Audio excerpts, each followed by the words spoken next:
Okay, unfortunately, that concludes our time here. We have time for no more questions. We do have 1-minute closing statements from each of the candidates, and I'm sure they all have contact information if you choose to contact them and ask them further questions later. So we'll turn to Ms. Wilkin for her closing statement, and we'll do the reverse order this way. Well, first of all, I just wanted to thank you all for coming out again. It really means a lot to have the support of people coming to actual debates and to see that you are interested and involved in it, and especially for the students that are here. It's always kind of hopeful to see them involved in politics. I just really wanted to emphasize how much I think our country needs change, and how I think that the NDP has formed the best platform for that change. I think that we really need to focus on making the economy and the environment again just so connected that we can't separate them. I think we need to really focus on our healthcare and sustaining our healthcare, for which we are renowned for. I think it's really integral that we focus on keeping our funds here in Canada with respect to jobs, with respect to manufacturing. We really need to focus on keeping things made in Canada and not exporting our jobs elsewhere. And I hope that I can look forward to your support on October 14th. Thank you. Okay, well, thank you again, Vaughan, today, and Toronto Christian High School for affording us this meeting, because communication is key to making democracy work. An informed vote is key to making democracy work. And I'm thrilled that so many people that I've met this campaign are thrilled at what the Green Party is about. From having a competent, intelligent, trustworthy leader with a lot of integrity, to having a platform that covers all the bases, especially where it's most important, such as our environment and our health and our old age security, to our candidates. I have an MBA at Western Business School. The fellow in Thornhill has a honors business degree from Western Business School, arguably the best business school in the country.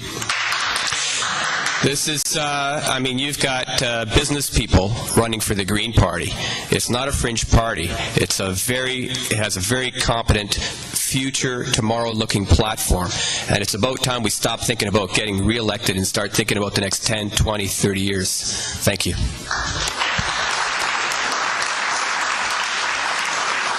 I also want to thank you for all coming out and taking the time to listen to us.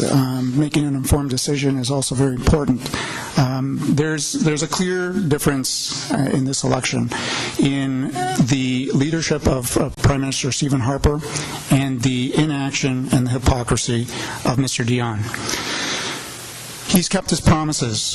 Mr. Harper has kept his promises. He promised to reduce your taxes, and he did. He kept that promise. He promised to reduce the GST from 7 to 6 to 5%, and he kept it.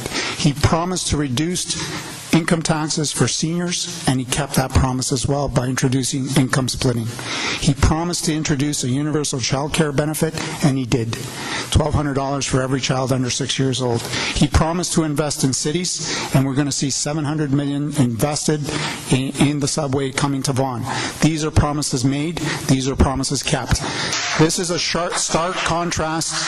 This is a stark contrast to what we've seen under the Liberal Party, and it's quite a breath of fresh air, because that's what we need as politicians, to honor and keep their promises and stand by them, even in times when we have economic uncertainty like we have had.